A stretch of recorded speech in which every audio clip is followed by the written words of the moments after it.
All the students, ये 10th CBSE science class 5th chapter चल रहा है इसमें।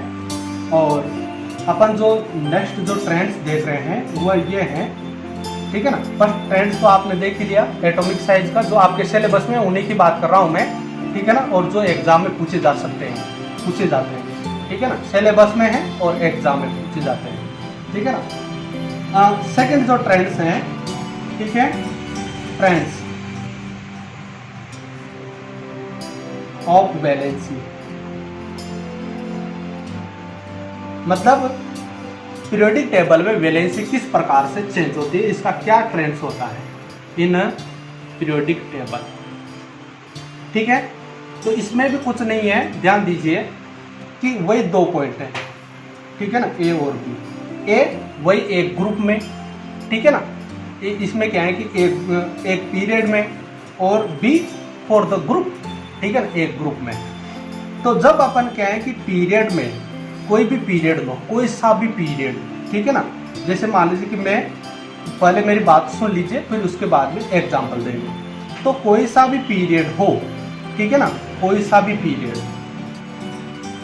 ठीक है, जिसमें अगर अपन RHS से LHS की तरफ जाएं, क्या मतलब कोई सा भी पीरियड हो, कोई सा भी पीरियड, मान लीजिए कि आप इस पीरियड को ही लो, एक पीरियड, या इस पीरियड को लो, कोई से भी एक पर्टिकुलर पीरियड को लेकर के देखेंगे और उसमें LHS से RHS, इस LHS से RHS की तरफ जाएंगे या RHS से LHS की तरफ जाएंगे, ठीक है ना।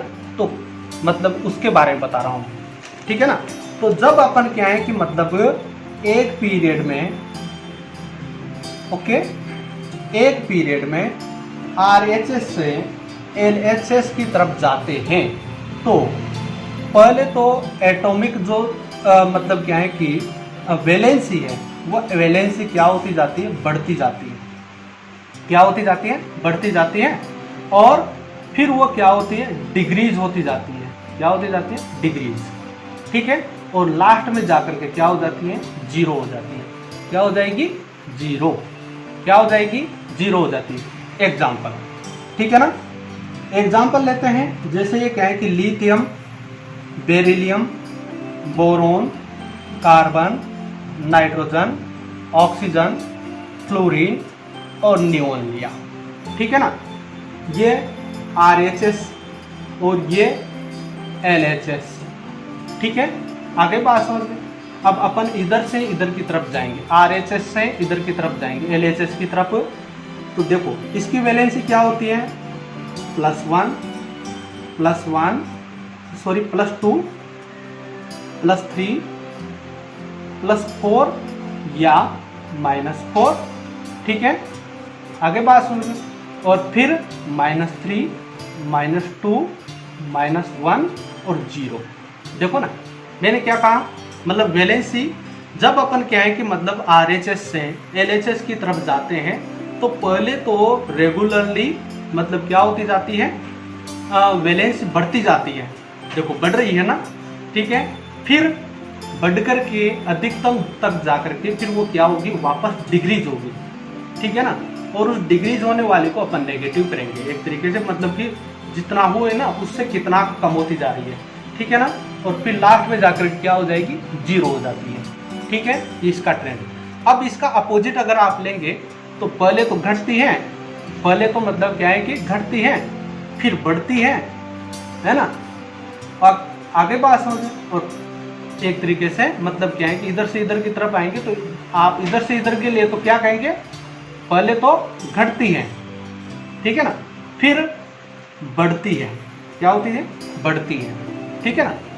मगर इधर से इधर की तरफ जाएंगे तो पहले बढ़ती है फिर घटती है, ठीक है ना, ओके, कोई दिक्कत नहीं है।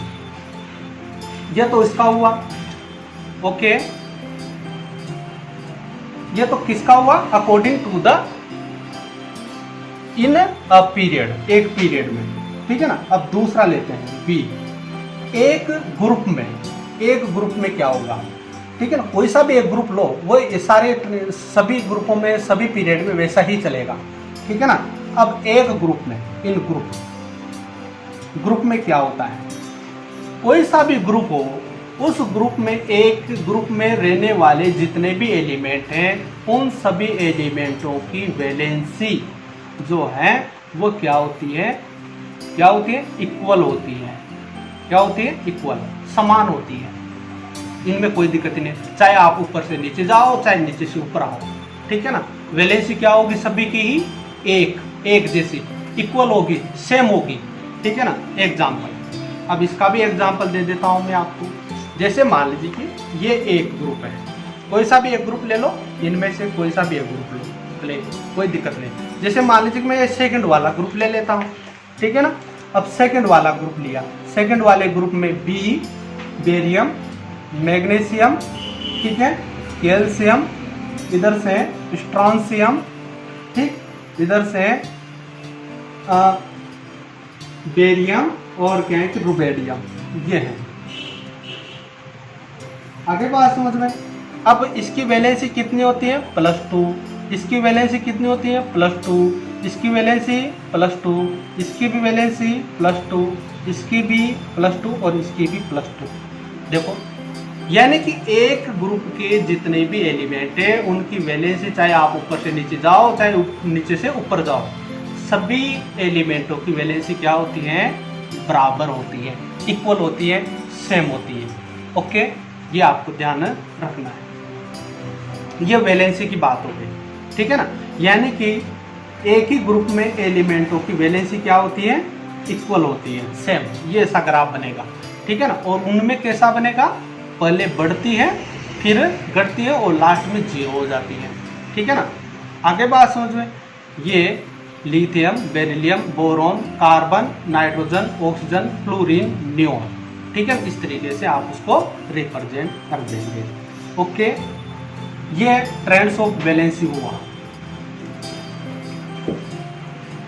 ठीक है। तो ये भी समझ में आ गया होगा, कोई दिक्कत नहीं है। अब ऑक्साइडों की बात करते हैं, ठीक है ना। मेटेलिक और नॉन मेटेलिक, मेटल्स और नॉन मेटल्स की बात करते हैं। मेटल और एंड नॉन मेटल, तो इसके बारे में तो आप जानते हैं, कोई दिक्कत नहीं है। मतलब कि जो पीरियोडिक टेबल में पी ब्लॉक में जो इस तरीके की एक टेढ़ी मेढ़ी लाइन दे रखी है ना, उस टेढ़ी मेढ़ी लाइन के मतलब क्या है कि LHS साइड वाले, यानी कि उसके बाद वाले, और उसके क्या है कि राइट साइड वाले, ठीक है ना। ओके, तो राइट साइड वाले तो मेटल, ओके, और लेफ्ट साइड वाले क्या कहलाएंगे? नॉन मेटल, ठीक है। आगे बात समझे, इस ध्यान रखना। जिगजैग लाइन के, ये पहले भी बता चुका हूं और इसमें कोई दिक्कत नहीं है, आपकी ऐसी समझ में आ गया होगा।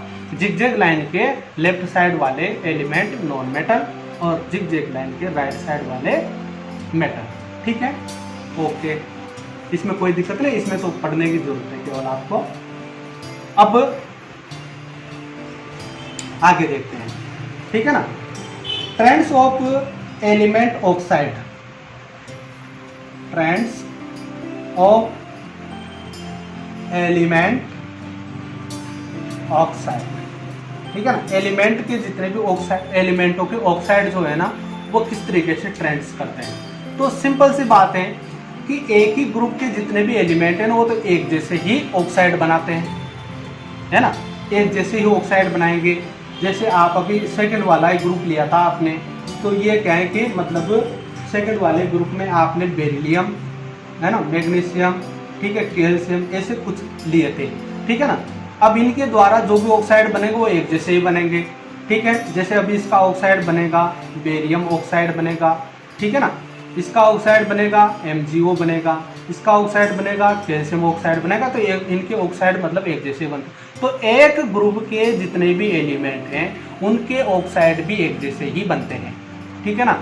ये तो इनका तो बात हुआ ग्रुप वालों का, तो एक ग्रुप में कैसा होगा पीओ, ठीक है ना। ओके, अब अपन अकॉर्डिंग टू पीरियड चलते हैं। पीरियड में चलेंगे तो the nature of metallic oxide is basis, यानी कि, है ना, and the nature of non metal oxide is acidic, ठीक है। आगे बात समझ में, मतलब कि सिंपल सी बात है, अभी अभी आपने मेटल्स और नॉन मेटल्स देखा था, ये जिग लाइन की इधर की तरफ, तो जिग लाइन की इधर की तरफ RLHS यानी कि नॉन मेटल है, नॉन मेटल, ठीक है ना, और इधर की तरफ क्या है, मेटल है, ये RHS, ठीक है ना।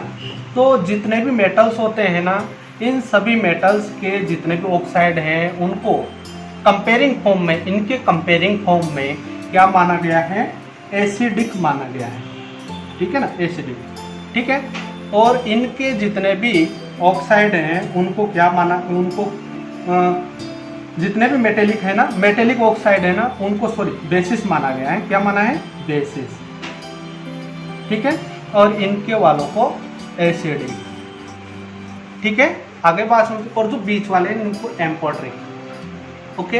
यानी कि नॉन मेटल ऑक्साइड एसिडिक होते हैं और मेटल ऑक्साइड बेसिस होते हैं, ठीक है। अब आप ये मत के ना कि सर मेटल के ऑक्साइड तो आपने 3 प्रकार के बताए हैं, अरे वो उनकी जगह पे बात है, यहाँ पर क्या है कि सभी की कंपेयरिंग हो रही है, ठीक है ना। मतलब मेरे कहने का अर्थ ये है कि जब अपन मेटल को पढ़ेंगे और मेटल के ऑक्साइडों को देखेंगे तो वो भी 3 प्रकार का बिहेव करेंगे, ठीक है ना। मगर यहाँ पर तो पूरे एलिमेंटों की एक तरीके से कंपेयरिंग बात हो रही है, ठीक है ना।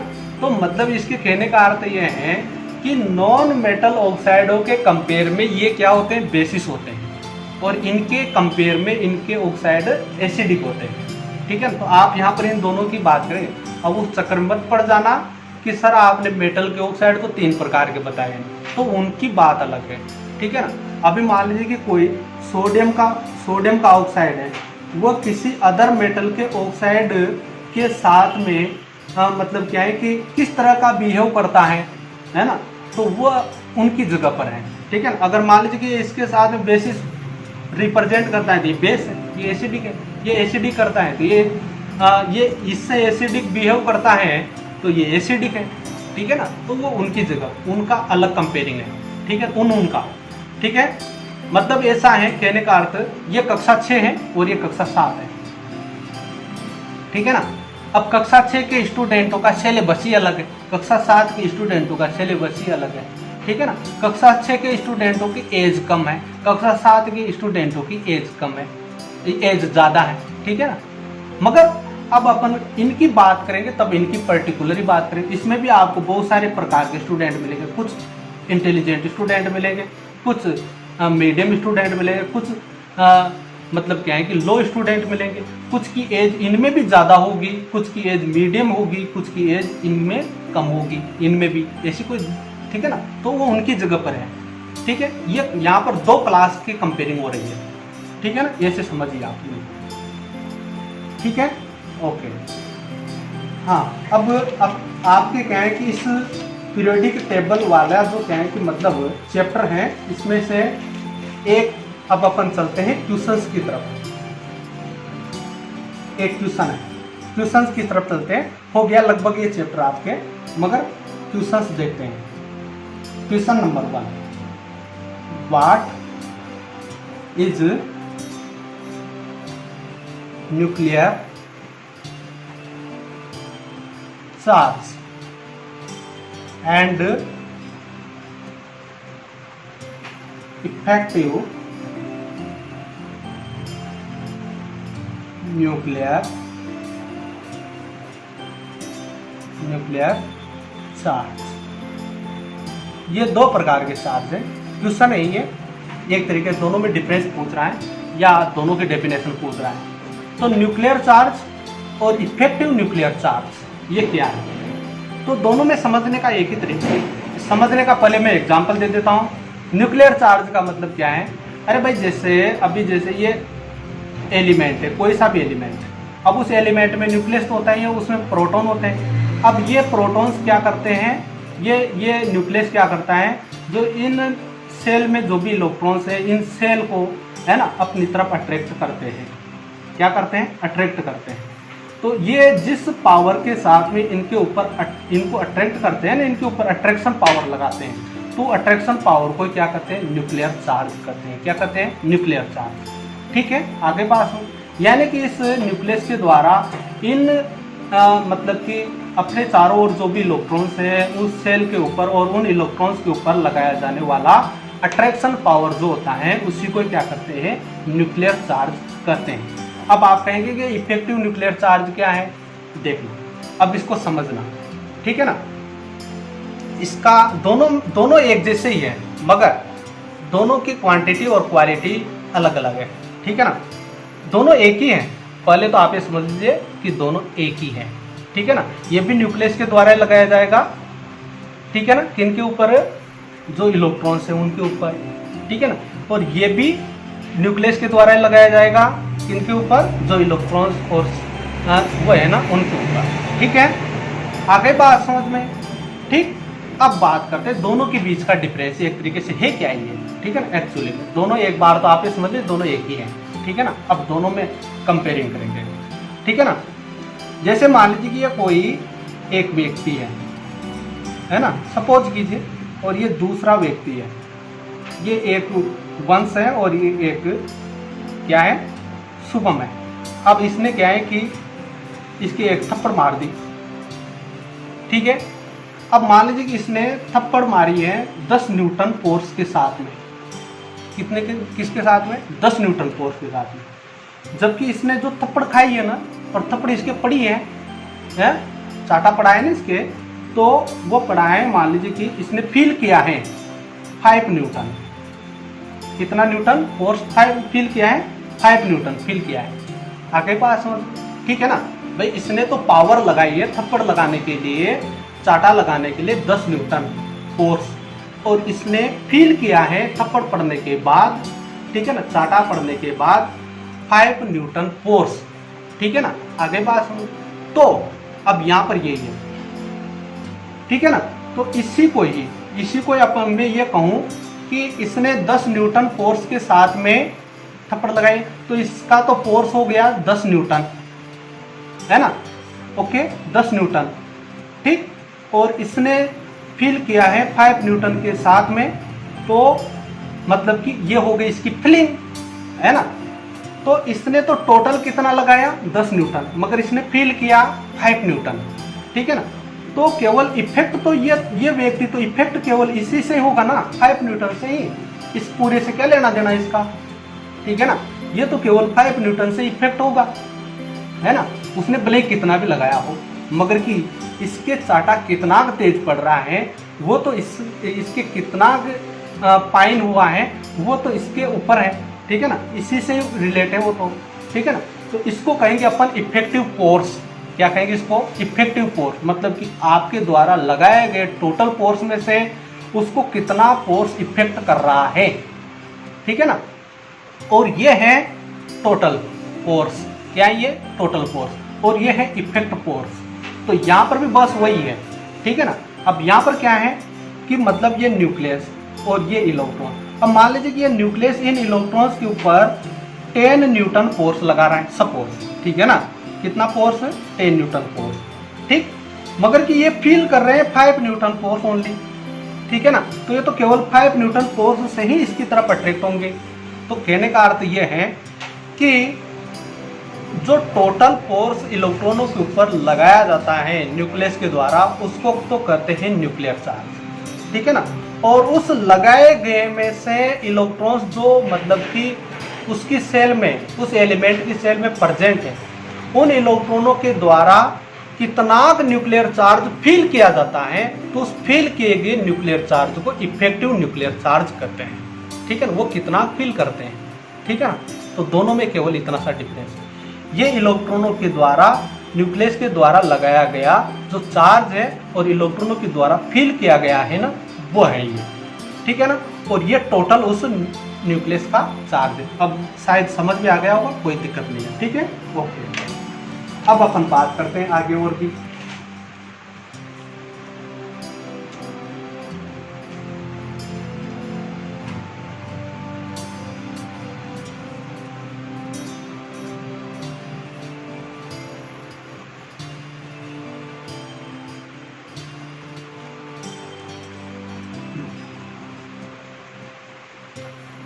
ये हेलोजन क्या होते हैं, व्हाट इज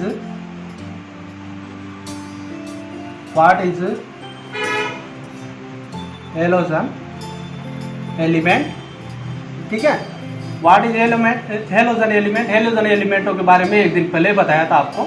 जो 17 ग्रुप है ना, उस 17 ग्रुप के जितने भी एलिमेंट है ना, क्लोरीन, ब्रोमीन, आयोडीन, वो सभी क्या है, हेलोजन कहलाते हैं। और इनके आउटर मोस्ट सेल में मतलब क्या है कि जो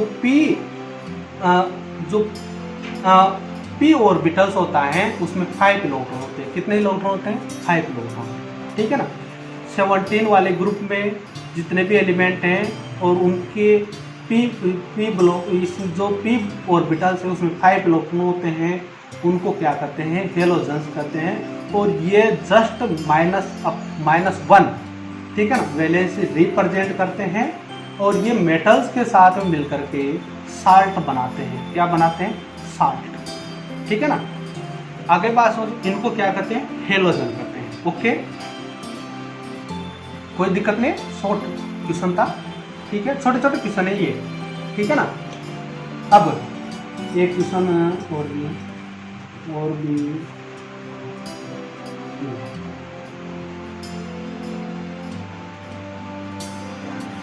हाँ ठीक है, कोई दिक्कत नहीं है ना।